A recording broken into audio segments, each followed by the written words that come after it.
हम जब भी बाहर से आते हैं तो अपने पैरों को, हाथों को, मुंह को धोते हैं, क्योंकि बाहर जाते समय हमारा शरीर गंदा हो जाता है। धूल, धक्कड़, मिट्टी, कालिख, ये सब चीज़ें बाहर के वातावरण में मिलती है और हम उसको आ करके साफ करते हैं।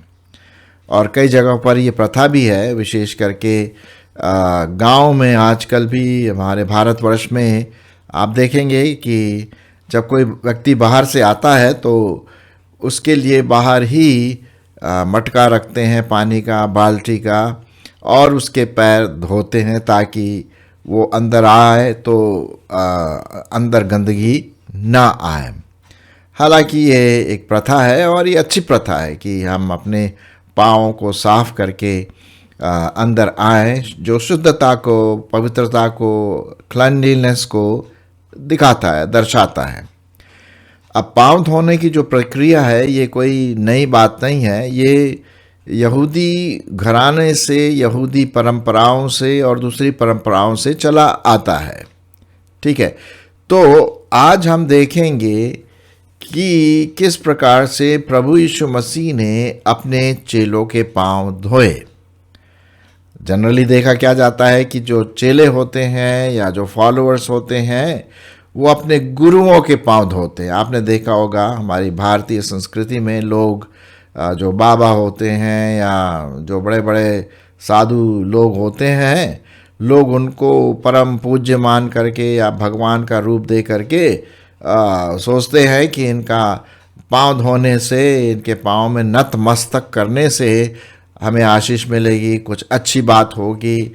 कभी कभी तो लोग इन लोगों के पाँव धो करके उस पानी को पी भी लेते हैं, ये सोचते हुए कि ज़रूर कुछ न कुछ अच्छी बात इसमें से निकलेगी। ये सब परंपराएं, प्रथाएं हैं जो ऐसा नहीं होना चाहिए। यहाँ पर हम देखते हैं प्रभु यीशु मसीह बिल्कुल उनका उल्टा तरीका, उल्टा मतलब उल्टा तरीका जो सीधा तरीका है, संसार की दृष्टि से उल्टा है ज़रूर है, लेकिन जो रियल सिस्टम है, जो परमेश्वर का सिस्टम है, जो दीन और दयालु जो बातें हम देखते हैं वो प्रभु यीशु मसीह में पाई जाती है। अब उन्होंने क्या किया, अपने जब वो खाना खा रहे थे, प्रभु भोज जब हुआ, तब उन्होंने टॉवल लेकर के अपने चेलों के पाँव धोने के लिए कोशिश किया। तो मैं क्या करूँगा, मैं आपके सामने वो पूरा भाग पढ़ लूँगा किस प्रकार से प्रभु यीशु मसीह ने चेलों के पाँव धोए। और उन्होंने कहा कि जैसा मैंने तुम्हारे साथ किया है तुम भी वैसा ही उनके साथ करो। तो उनके साथ मतलब दूसरे विश्वासियों के साथ ऐसा करो। तो मैं आपके लिए पढ़ लेता हूँ यूहन्ना रचित सुसमाचार और उसका 13 अध्याय, यूहन्ना उसका 13 अध्याय और उसका 4 पद से। भोजन पर से उठकर अपने कपड़े उतार दिए और अंगोछा लेकर अपनी कमर बांधी। तब बर्तन में पानी भरकर चेलों के पाँव धोने और जिस अंगोछे से उसकी कमर बंधी थी उसी से पोंछने लगा। जब वह शमौन पतरस के पास आया तब उसने उससे कहा, हे प्रभु, क्या तू मेरे पाँव धोता है? यीशु ने उसको उत्तर दिया, जो मैं करता हूँ तू अभी नहीं जानता, परंतु इसके बाद समझेगा। पतरस ने उससे कहा, तू मेरे पाँव कभी न धोने पाएगा। यह सुनकर यीशु ने उससे कहा, यदि मैं तुझे न धोऊं तो मेरे साथ तेरा कुछ भी भाग नहीं। शमौन पतरस ने उससे कहा, हे प्रभु, तो मेरे पाँव को ही नहीं वरन हाथ और सिर भी धो दे। यीशु ने उससे कहा, जो नहा चुका है उसे पाँव के सिवा और कुछ धोने का प्रयोजन नहीं, परंतु वह बिल्कुल शुद्ध है। और तुम शुद्ध हो, परंतु सब के सब नहीं। वह तो अपने पकड़वाने वाले को जानता था, इसलिए उससे कहा, तुम सब के सब शुद्ध नहीं। जब वह उनके पाँव धो चुका और अपने कपड़े पहनकर फिर बैठ गया तो उनसे कहने लगा, क्या तुम समझे कि मैंने तुम्हारे साथ क्या किया है? तुम मुझे गुरु और प्रभु कहते हो और भला कहते हो, क्योंकि मैं वही हूँ। यदि मैंने प्रभु और गुरु होकर तुम्हारे पाँव धोए, तो तुम्हें भी एक दूसरे के पाँव धोना चाहिए, क्योंकि मैंने तुम्हें नमूना दिखा दिया है कि जैसा मैंने तुम्हारे साथ किया है, मैं तुम भी वैसा ही किया करो। मैं तुमसे सच सच कहता हूँ, दास अपने स्वामी से बड़ा नहीं, और न भेजा हुआ अपने भेजने वाले से। तुमने ये बात जानते हो, और यदि उन पर चलो तो धन्य हो। यहाँ तक हम देखेंगे। जिस प्रकार से मैंने अभी आपके सामने पढ़ा, प्रभु यीशु मसीह के पाँव धोने का जो यहाँ पर किस्सा दिया गया है, और कौन ऐसा गुरु है आज जो अपने चेलों के पाँव धोएगा। अब पाँव धोने की जो प्रक्रिया है वो इस बात को दर्शाता है कि वो व्यक्ति दीन है ना, और उस दीनता को, उस नम्रता को अपने जीवन में ढालना हर एक व्यक्ति का कर्तव्य है। और इसी कारण से प्रभु यीशु मसीह ने अपने चेलों के पाँव धोए। अब जब वो बर्तन पानी में भर करके चेलों के पाँव धोने लगा और अंगोछे से पोंछने लगा, अपने तौलिए से पोंछने लगा, तब शमौन पतरस के पास आया तो उससे पूछा, हे प्रभु, ये तू क्या मेरे पाँव क्यों धो रहा है? ये ऐसा नहीं है, ऐसा नहीं होना चाहिए, हमें तेरे पाँव को धोना चाहिए। हालांकि लिखा हुआ नहीं है, लेकिन ये इसका तात्पर्य कि बल्कि हम जो डिसाइपल हैं, हम जो विश्वासी हैं, तेरे फॉलो करने वाले, हमें तेरे पाँव को धोने की ज़रूरत है। तो ये प्रभु तू मेरे पाँव क्यों धोता है? अच्छा, उसके प्रति उत्तर में प्रभु यीशु मसीह क्या कहते हैं? जो मैं करता हूँ तू अभी नहीं जानता, परंतु इसके बाद समझेगा। पतरस ने उससे कहा, तू मेरे पाँव कभी न धोने पाएगा। यह सुनकर यीशु ने उससे कहा, यदि मैं तुझे न धोऊं तो मेरे साथ तेरा कोई भी भाग नहीं, कोई भी रिश्ता नहीं। आप समझ रहे हैं प्रियो? अब यहाँ पर एक सिंबॉलिक रूप में प्रभु यीशु मसीह पाँव धोते हैं, मतलब एक चित्रण करके, एक दृष्टांत के रूप में, कि पाँव धोना एक नम्रता को दर्शाता है, वो भी अपने चेलों के पाँव धोना। अगर गुरु का कोई पाँव धोता है तो वो समझ में बात आती है, लेकिन एक गुरु होकर के, एक स्वामी होकर के, एक परमेश्वर होकर के अपने चेलों के पाँव धोना, ये तो हमारे इस संसार की रीति के अनुसार नहीं पाया जाता। अब यहाँ पर धोने का मतलब सिर्फ गंदगी निकालना नहीं है, लेकिन उसके जीवन से पवित्रता की झलक दिखाई दे, सुंदरता दिखाई दे, और उसके साथ एक संबंध हो। यहाँ पर एक संबंध की बात कर रहे हैं। जब पतरस ने उससे कहा, तू मेरे पाँव कभी न धोने पाएगा, यह सुनकर यीशु ने कहा, यदि मैं तुझे न धोऊं तो मेरा तेरे साथ कोई साझा नहीं, कोई भाग नहीं। ये बिल्कुल सही बात यहाँ पर परमेश्वर के वचन में लिखा हुआ है। तो हम देखते हैं कि प्रभु यीशु मसीह ने इस बात को दर्शाया कि पाँव धोने से हमारा एक दूसरे के प्रति क्या है? संबंध है ना। और ये बात हम देखते हैं। तब शमौन पतरस ने उससे कहा, हे प्रभु, तो मेरे पाँव ही नहीं, मेरे हाथ और मेरे सिर भी धो दे। शमौन जो था हमेशा, पतरस जो था हमेशा बड़ा एक्साइटेड हो जाता था। उसकी इस प्रकार की जो टेम्परामेंट है ना, जो स्वभाव जिसे हम कहते हैं, वो एक्साइटेड, बहुत जल्दी एक्साइटेड हो जाता था। अगर गुस्सा होगा तो बहुत जल्दी गुस्सा होगा, नम्र होगा तो बहुत जल्दी नम्रता भी होगा, मतलब एकदम से वो ऐसा उसका स्वभाव था। तो उसने बड़े एकदम से कहा, अरे प्रभु, अगर ऐसी बात है तो मेरे पाँव नहीं, मेरे हाथ पाँव सिर सब धो दे। देखिए, यहाँ पर हम देखते हैं कि चेले अभी तक प्रभु यीशु मसीह की बात को नहीं समझ पाए। यीशु ने उससे कहा, जो नहा चुका है उसे पाँव के सिवा और कुछ धोने का प्रयोजन नहीं, परंतु वह बिल्कुल शुद्ध है, और तुम शुद्ध हो, परंतु सब के सब नहीं। अब यहाँ पर एक बात थोड़ी सी अटक जाती है। अगर आप ध्यान दें इस पूरे पांव धोने की प्रक्रिया में, तो बहुत इंटरेस्टिंग बात यहाँ पर लिखी हुई है। यीशु ने उसे कहा, जो नहा चुका है उसे पांव के सिवा और कुछ धोने का प्रयोजन नहीं। अब ये हम समझते हैं कि हर व्यक्ति हर दिन नहाता है, साफ करता है और स्वच्छ रहता है, और चेलों ने भी ऐसा किया होगा जरूर से। तो प्रभु यीशु मसीह कहते हैं कि जो नहा चुका है उसको सिर और हाथ धोने की जरूरत नहीं। पांव धोना एक दृष्टांत के रूप में दर्शाता है कि तुम लोग शुद्ध हो गए हो। मेरे पांव धोने से तुम लोग क्या हो गए? शुद्ध हो गए। अब यहाँ पर गंदगी की बात नहीं है, यहाँ पर आत्मिक गंदगी की ज़्यादा बात है। और धोने का प्रयोजन नहीं, परंतु वह बिल्कुल शुद्ध है। और तुम सब शुद्ध हो, परंतु सबके सब नहीं। अब ये सबके सब का शुद्ध ना होने का मतलब क्या यहाँ पर है? बहुत इंटरेस्टिंग लिखा हुआ है, आप पढ़ेंगे 11वां पद में। वह तो अपने पकड़वाने वाले को जानता था, इसलिए उसने कहा तुम सब के सब शुद्ध नहीं। हम सब जानते हैं कि प्रभु यीशु मसीह के 12 चेले थे, और उनमें से एक यहूदा इस्करियोती था जो यीशु मसीह को पकड़वाने वाला था।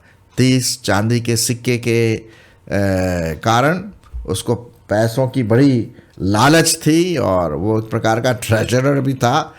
सब कुछ जो भी पैसा आता था वो यहूदा इस्करियोती अपने पास रखता था, और वो चोर भी था। अगर हम यूहन्ना उसका 12 अध्याय पढ़े तो लिखा हुआ है कि वो चोर भी था, झूठ, स्कीमिंग, ये सब चीज़ें वो करता था। अब प्रभु यीशु मसीह ने उसे चुना, बुलाया। अब क्यों ऐसा हुआ ये तो मैं इसका जवाब नहीं दे सकता, लेकिन यहाँ पर एक बहुत इंटरेस्टिंग बात लिखी हुई है कि वो कह रहा है कि सब के सब शुद्ध नहीं हैं, क्योंकि उन 12 में से एक जो था यहूदा इस्करियोती, वो पवित्र नहीं था, वो शुद्ध नहीं था, वो अशुद्ध था, क्योंकि उसमें शैतान की आत्मा समाई हुई थी और यीशु मसीह को वो पकड़वाना मांग रहा था। यीशु मसीह ने कह दिया था, भाई तुम में से एक मुझे पकड़वाएगा। और सब लोग नेचुरली सोचने लगे, भाई कौन है वो पकड़वाने वाला? ऐसा कौन व्यक्ति हो सकता है? कौन गद्दार होगा ऐसा? खैर वो तो बात अलग है, लेकिन उसने ये बात कही कि तुम सब के सब शुद्ध नहीं हो। क्या हम जो अपने आप को विश्वासी कहते हैं, प्रभु यीशु मसीह के चेले कहते हैं, शिष्य कहते हैं, क्या हम परमेश्वर की दृष्टि में शुद्ध हैं? हमारे जीवन में कड़वाहट, लड़ाई झगड़ा, गाली गलौज, उल्टे सीधे बातें कहीं ऐसा तो नहीं है जैसा कि यहूदा के मन में था? देखिए, बाहर दिखाना कुछ और बात है, मन में कुछ होना और बात है। लेकिन आप ये भी याद रखिए कि प्रभु यीशु मसीह हमारे मन को जांचता है, जानता, उसे पता था कि कौन उसे पकड़वाएगा। भाई वो परमेश्वर है, तो ये स्वाभाविक है कि उसे सब पता था। तो इसीलिए उसने कहा कि सबके सब शुद्ध नहीं हो। जब वह उनके पांव धो चुका और अपने कपड़े पहनकर फिर बैठ गया, तो उनसे कहने लगा, क्या तुम समझे कि मैंने तुम्हारे साथ किया है? अब देखिए, यहाँ पर समझने वाली बात है। देखिए, जो भी प्रभु हमारे साथ करते हैं उसको समझना है। जो भी वचन हम पढ़ते हैं उसको समझना है। जो भी हम चर्च में सुनते हैं, पास्टर जो बताते हैं, हमें समझना है। और यही बात प्रभु यीशु मसीह ने कहा कि जो मैंने तुम्हारे साथ किया तुमने उसकी बात को समझा। तुम मुझे गुरु और प्रभु कहते हो, भला कहते हो, क्योंकि मैं हूं तुम्हारा गुरु, मैं हूं तुम्हारा प्रभु। अब 14 पद, बहुत इंपॉर्टेंट बात यहां पर प्रभु यीशु मसीह कहते हैं, यदि मैंने प्रभु और गुरु होकर तुम्हारे पांव धोए तो तुम्हें भी एक दूसरे के पांव धोना चाहिए। यहां पर पांव धोने का मतलब है दीनता दिखाना, नम्रता दिखाना, एक दूसरे की केयर करना, एक दूसरे का ध्यान रखना, सिर्फ अपनी ही बातों पर ध्यान नहीं रखना। तो पांव धोने का जो दृष्टांत यहाँ पर प्रभु यीशु मसीह ने किया, एक्चुअल में जो किया, उसका ये मतलब है कि हमें एक दूसरे के प्रति समर्पित होना है। जैसा कि पांव धोने के द्वारा प्रभु यीशु मसीह ने चेलों से ये प्रकट किया कि तुम्हारा और मेरा संबंध है आत्मिक रीति से, है ना। तो यहाँ पर लिखा हुआ है तुम्हें भी एक दूसरे के पांव धोना आवश्यक है, क्योंकि मैंने तुम्हें नमूना दिखा दिया है कि जैसा मैंने तुम्हारे साथ किया है तुम भी वैसा ही किया करो। ये बहुत इंपॉर्टेंट बात प्रभु यीशु मसीह अपने चेलों के साथ करते हैं कि जैसा मैंने तुम लोगों के साथ किया तुम भी वैसा ही करो। और ये प्रथा बहुत सालों तक जो प्रेरित थे उनके बीच में ये चलती रही। जो अर्ली जो कलीसिया थी, पहली जो शताब्दी की जो कलीसिया थी, उसमें ये सब बातें होती रहती थी। ठीक है, तो हम यहाँ पर देखते हैं कि एक प्रभु यीशु मसीह का एक आज्ञा है कि तुम भी एक दूसरे के पांव धो। अब ये मतलब नहीं है कि चल भाई प्रभु यीशु मसीह ने कहा कि पांव धोना है तो हम तेरे पांव धोते हैं, लेकिन पांव धोने से भी ज़्यादा इम्पोर्टेंट बात यह है क्या मेरा उसके साथ एक अच्छा सकारात्मक संबंध है। पांव धोना, अरे भाई पांव तो कोई भी किसी का धो देगा, चल भाई तेरा पांव धो देता हूँ क्योंकि प्रभु यीशु मसीह ने कहा। ये पॉइंट नहीं है, पॉइंट ये है कि उसको समझ करके, उसको समझ क्या लिखा हो, प्रभु यीशु मसीह ने क्या कहा, क्या तुमने समझा मैंने क्या किया तुम लोगों के साथ, क्या समझे हो।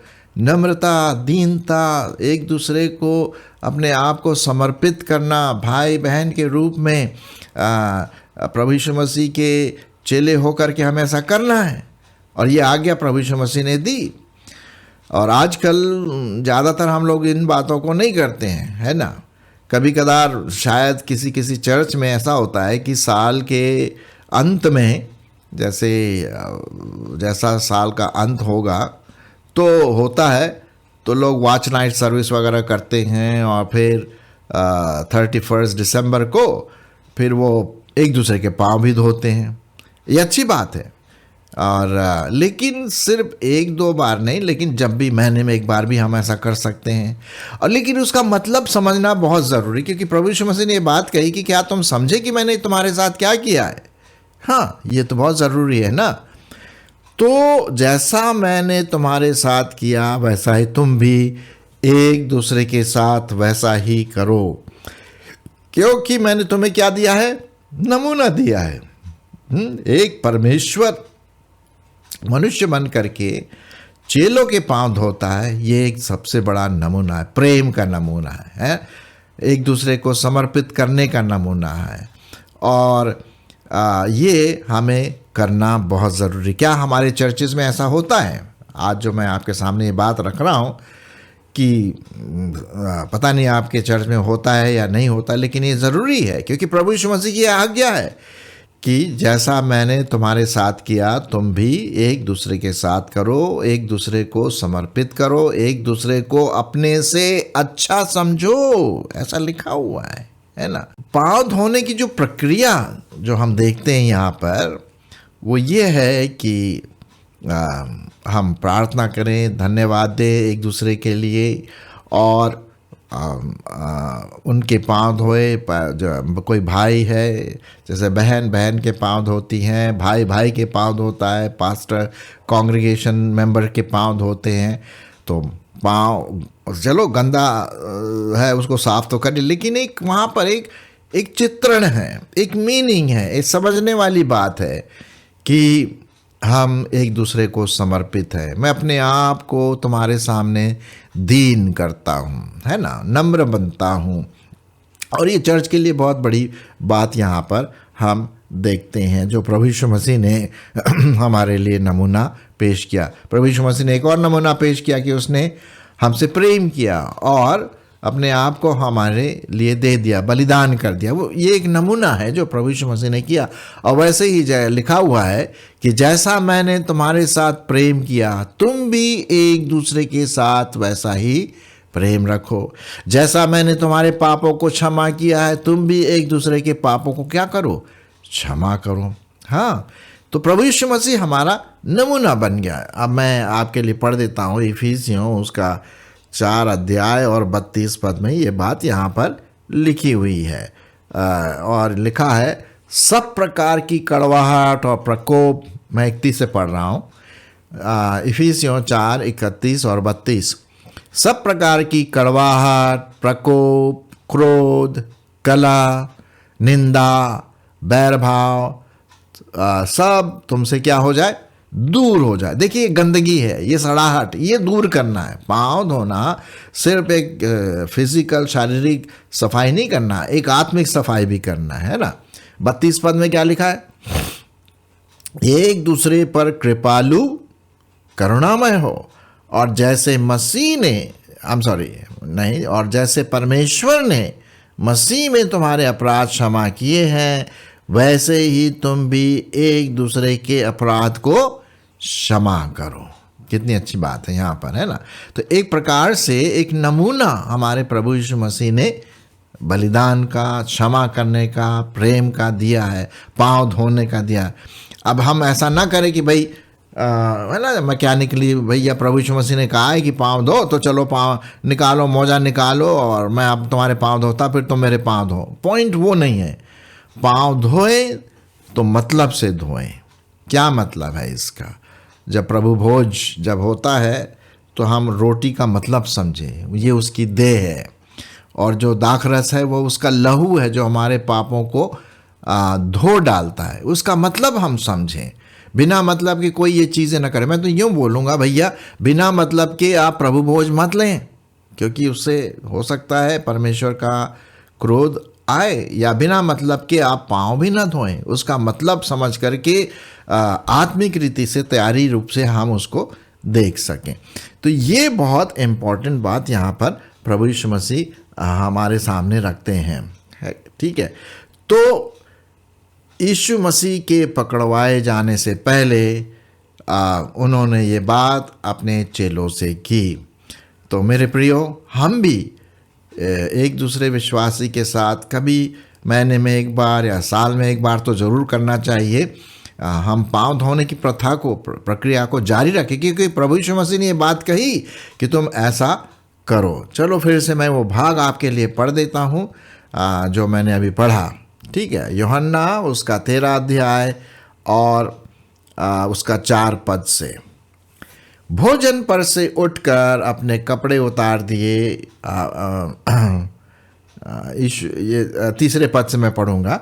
यीशु ने यह जानकर कि पिता ने सब कुछ उसके हाथ में कर दिया है और मैं परमेश्वर के पास से आया हूँ और परमेश्वर के पास जाता हूँ, भोजन पर से उठकर अपने कपड़े उतार दिए और अंगूछा लेकर अपनी कमर बांधी। तब बर्तन में पानी भरकर चेलों के पांव धोए और जिस अंगोछे से उसकी कमर बंधी थी उसी से उसमें पोंछने लगा। जब वह शमौन पतरस के पास आया तब उसने उससे कहा, हे प्रभु, क्या तू मेरे पांव धोता है? यीशु ने उसको उत्तर दिया, जो मैं करता हूँ तू अभी नहीं जानता, परंतु इसके बाद समझेगा। पतरस ने उससे कहा, तू मेरे पांव कभी न धोने पाएगा। यीशु ने यह सुनकर उससे कहा, यदि मैं तुझे न धोऊं तो मेरे साथ तेरा कोई भी भाग नहीं। शमौन पतरस ने उससे कहा, हे प्रभु, तो मेरे पाँव ही नहीं वरन हाथ और सिर भी धो दे। यीशु ने कहा, जो नहा चुका है उसे पाँव धोने के सिवा और कुछ धोने का प्रयोजन नहीं, परंतु वह बिल्कुल शुद्ध है, और तुम शुद्ध हो परंतु सबके सब नहीं।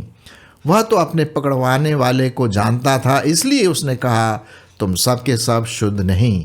जब वह उनके पाँव धो चुका और अपने कपड़े पहनकर फिर बैठ गया तो उनसे कहने लगा, क्या तुम समझे कि मैंने तुम्हारे साथ क्या किया?